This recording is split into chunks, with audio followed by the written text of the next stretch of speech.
کہ یہ جو باریکیاں پائی جاتی ہیں، یہ میں اس لیے بیان کر رہا ہوں تاکہ آپ اس چیز کو سمجھیے، کیونکہ ہر کوئی آتا ہے اور بہت آسانی سے مسئلے مسائل میں مرجع بن جاتا ہے۔ کبھی کبھی آپ نے دیکھا ہوگا کہ جب کوئی میت نہلائی جائے تب دیکھیے، جب میت کفنائی جائے تب دیکھیے، جب میت دفنائی جاتی تب دیکھیے۔ کوئی کہتا ہے کمر سے اوپر پڑھیے، کوئی کہتا ہے کمر کے نیچے پڑھیے، کوئی کہتا ہے چادر لگا دیے، کوئی کہتا ہے نامحرم نہ دیکھ پائے، کوئی کہتا ہے نامحرم دور ہو جائیں۔ مطلب اس طریقے سے بہت ساری چیزیں یعنی انسان پیش کرتا ہے، اور پیش کرنے کے بعد اپنی اپنی بات بآسانی کہہ دیتا ہے۔ اب اگر ان سے یہ سوال کر لیا جائے کہ آپ جتنی بھی بات بیان کر رہے ہیں کون سے قرآن اور حدیث سے آپ کے پاس کوئی دلیل ہے، تو اب پتا چلا کہ جن چیزوں میں یعنی یہ اصطلاحات پائی جاتی ہے ان اصطلاحات کو ہم نہیں سمجھتے ہیں اور سمجھنے کی کوشش بھی نہیں کرتے ہیں، اور جب سمجھنے کی کوشش نہیں کرتے ہیں تو نتیجہ کیا ہوتا ہے کہ سارے مسئلے مسائل کیا ہوتے ہیں، بدل جاتے ہیں، اور جب یہ سارے مسئلے مسائل بدل جاتے ہیں تو نتیجہ کیا ہوتا ہے؟ ذرا سا کپڑا بھگو کر کے میں دے دیجیے، ہاں اس کو بھگو کر کے لائیے۔ تو جب یہ مسئلے مسائل بدل جاتے ہیں تو یہ جو اصطلاحات پائی جاتی ہے، جیسے احوت ہے، احتیاط ہے، یا جیسے محل تعامل، محل اشکال، یا مطلب ایک دم مجتہد مرجع نے سکوت اختیار کیا، یعنی اس نے کوئی کلیئر نہیں کیا، تو اس طریقے کی چیزیں آج ہمارے یہاں کیا ہوتی ہیں، پائی جاتی ہیں۔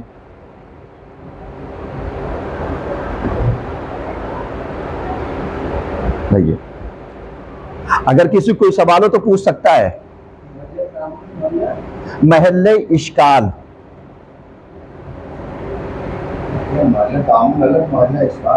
جی جی، آپ ایک جیسے نہیں ملا سکتے اس کو، یعنی جہاں پر اعتراض ہے، آبجیکشن،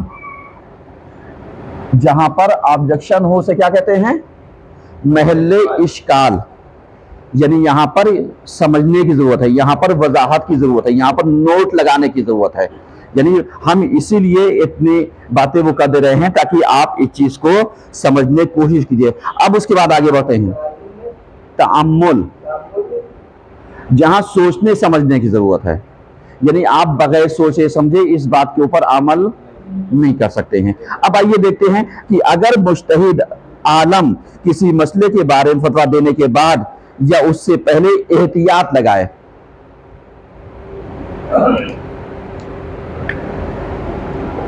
اگر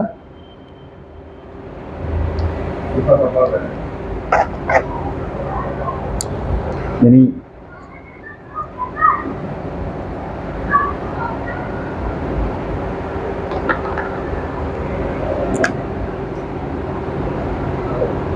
اگر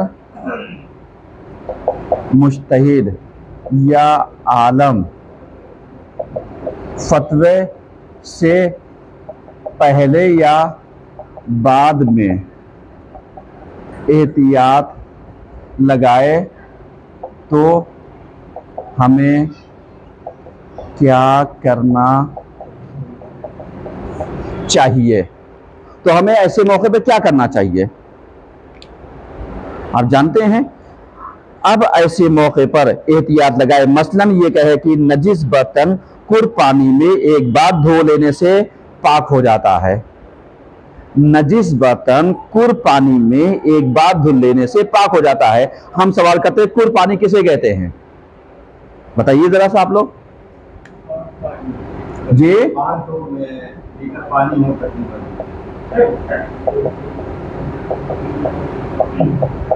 کون بتائے گا؟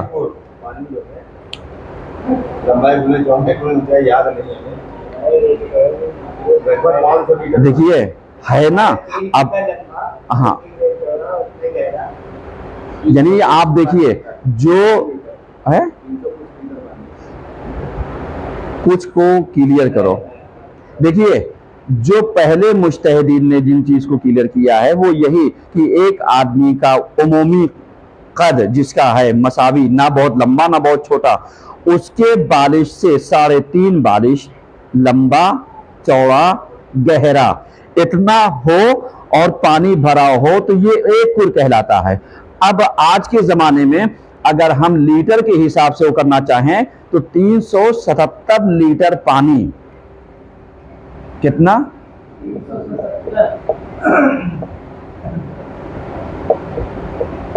لیٹر پانی کر کہلاتا ہے۔ 377 لیٹر پانی کر کہلاتا ہے۔ یہ نجس کب ہوتا ہے؟ بتائیے، بولیے ذرا سا۔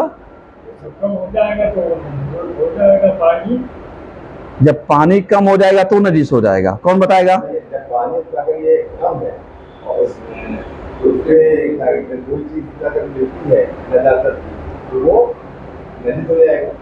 اور اگر قربت پانی رہا اور نجاست مل گئی تو کیا نجس ہو جائے گا؟ چلیے میں ایک مثال دیتا ہوں کہ جیسے 1 کر پانی تھا، کتا آیا، اس نے منہ ڈالا، نجس ہو گیا، پیشاب کر دیا، کیسے؟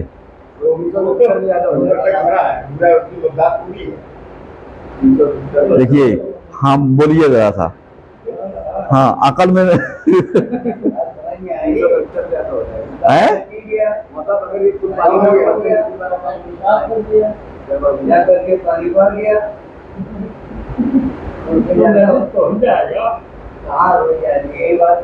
یہی چیز تو سمجھانا چاہتے ہیں، یہی چیز تو بتانا چاہتے ہیں کہ دیکھیے بہت سا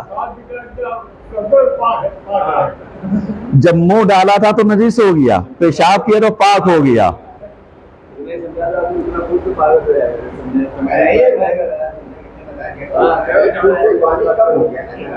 دیکھیے آپ میری بات سنیے ذرا سا۔ اب یہاں پر یہ ایک مثال دی جاتی ہے جب ہم لوگوں کو فقہ پڑھائی جاتی تھی، احکام وغیرہ، یہ سب مسئلے مسائل تبصرۃ المتعلمین عربی میں کتاب پائی جاتی ہے جو مختصر سے احکام بیان کیے گئے ہیں، تبصرۃ المتعلمین ہے۔ اس کے بعد اور بھی چیزیں لمع وغیرہ ہے، یا اس کے علاوہ اور بھی جو چیزیں پائی جاتی ہیں، اس میں یہ اس طریقے کے مسئلے مسائل ہیں جس پر پڑھنے کی ضرورت ہے۔ لیکن چونکہ آپ نے سنا نہیں تو آپ کے کان نہ یقین کر پا رہے ہیں، نہ دل سے یہ بات اتر پا رہی ہے، کیونکہ ہمارے ذہن میں ایک کتے کا تصور نجاست کا ہے اور یقینی طور پر ہے۔ قرآن نے، حدیثوں نے اسے نجس کہا ہے، لیکن انہی حدیثوں نے مقدار جو بتائی ہے 377 لیٹر یا 3.5 بالش، اگر منہ ڈالا 2-4 قطرے کم ہو گئے، پیشاب کر دیا تو وہ پاک ہو جائے گا، کر برابر۔ یہ پانی نجس کب ہوتا ہے؟ یہ نجس خالی نجاست کے ملنے سے نجس نہیں ہوتا، جب رنگ، بو، مزہ، 3 چیزیں ہیں، رنگ، بو، مزہ بدل جائے تب یہ نجس ہو جائے گا۔ اور اگر کر بھر سے کم پانی رہا تو جیسے ہی نجاست ملی پورا کا پورا کیا ہو جائے گا؟ نجس ہو جائے گا۔ صحیح ہے؟ ہاں بتائیے۔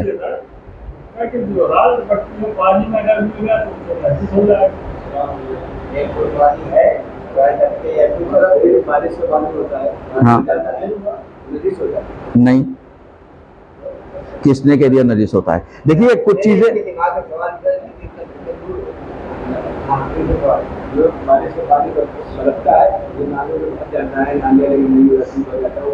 دیکھیے ایک چیز ذہن میں رہے، جیسے ہمارے یہاں جوہی میں یا ہمارے یہاں سفید کالونی میں یا کانپور کے سارے علاقوں میں زیادہ تر بھرتا ہے، کہیں کم بھرتا ہے کہیں زیادہ بھرتا ہے۔ اب ایسے موقع پر وہ پانی کی جو نالوں کا ابال ہوتا ہے، صحیح ہے، ان پانی کا کیا حکم ہے؟ تو جب تک بارش ہو رہی ہے ولو ایک قطرہ گرے وہ پاک ہے، وہ پانی کیا ہے؟ پاک ہے۔ اب جیسے ہی بارش رک گئی، اب اگر اس کو ہم یہ دیکھتے ہیں کہ چونکہ نالے کا پانی رنگ بھی بدلا، بو بھی بدلا، مزہ بھی بدلا، تو وہ کیا ہے؟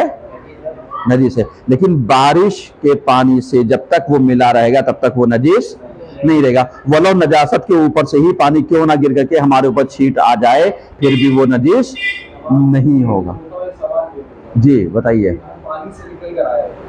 بارش ہو رہی تھی اور میرے کپڑوں پر اوپر کا پانی آیا، تو کیا اس ٹائم ہم کو کپڑوں کی دھونے کی ضرورت ہے کہ نماز نہیں، کچھ نہیں ضرورت ہے، کسی چیز کی ضرورت نہیں ہے. بارش ہو رہی ہے تو آپ اس میں آ کر کے نماز بآسانی پڑھ سکتے ہیں اور آپ کو کپڑے کے طہارت کی ضرورت نہیں ہے. اب آئیے یہاں پر جس چیز کو، چونکہ ٹائم پورا ہو رہا ہے تقریباً دھیرے دھیرے کر کے، یہاں پر اب جیسے مجتہد اگر فتویٰ یا احتیاط لگاتا ہے، یعنی فتوے سے پہلے یا بعد میں احتیاط لگاتا ہے، تو ایسے موقع پر ہمیں کیا کرنا چاہیے؟ جیسے نجس برتن کو کر بھر پانی سے ایک بار دھلیں گے پاک ہو جائے گا، لیکن احتیاط یہ ہے کہ اس کو 2 بار دھلا جائے. احتیاط یہ ہے کہ اس کو 2 بار دھلا جائے. تو اب یہاں پر جیسے نجس برتن کر پانی سے ایک بار دھونے سے پاک ہو جاتا ہے، اگر سے احتیاط اس میں یہ ہے کہ 3 مرتبہ دھوئے. بعض کے یہاں 2 مرتبہ ہے. اب جیسے سیستانی صاحب کے یہاں 3 مرتبہ، ایک مثال دے رہے دھوئے، تو مقلد ایسی احتیاط کو ترک کر سکتا ہے. ترک کر سکتا ہے یعنی کیا مطلب؟ سمجھ میں آیا؟ ہاں بولیے. یہاں فتوے کی بات ہی نہیں ہے، یہاں پر فتوے کی بات ہی نہیں ہے. یہاں پر جیسے سیستانی صاحب نے فتویٰ دیا، ایک مسئلہ بیان کیا کہ صاحب یہ جو کر بھر پانی ہے، اس سے نجس برتن اگر ہم دھلیں گے تو ایک بار دھلنے سے پاک ہو جائے گا، لیکن احتیاط یہ ہے کہ اس کو 3 بار دھلا جائے. تو اب ایسے موقع پر ہمیں 3 بار دھلنے کی ضرورت نہیں ہے، ایک بار دھلنے کے بعد بھی یہ برتن کیا رہے گا؟ پاک رہے گا. تو جہاں پر احتیاط قبل یا بعد لگا کر کے یہ کہا جائے کہ ایک بار بھی یہ ہو جائے، لیکن بہتر یہ ہے کہ اتنی بار دھلا جائے، تو اب ایسے موقع پر جو مقلد ہوگا اس کو ترک کر سکتا ہے. اب اگر وہ انجام دے گا تو وہ احتیاط مستحب ہوگی، واجب نہیں ہوگی. یعنی کہنے کا مطلب یہ تھا. صلوات پڑھیے سب مل کر کے.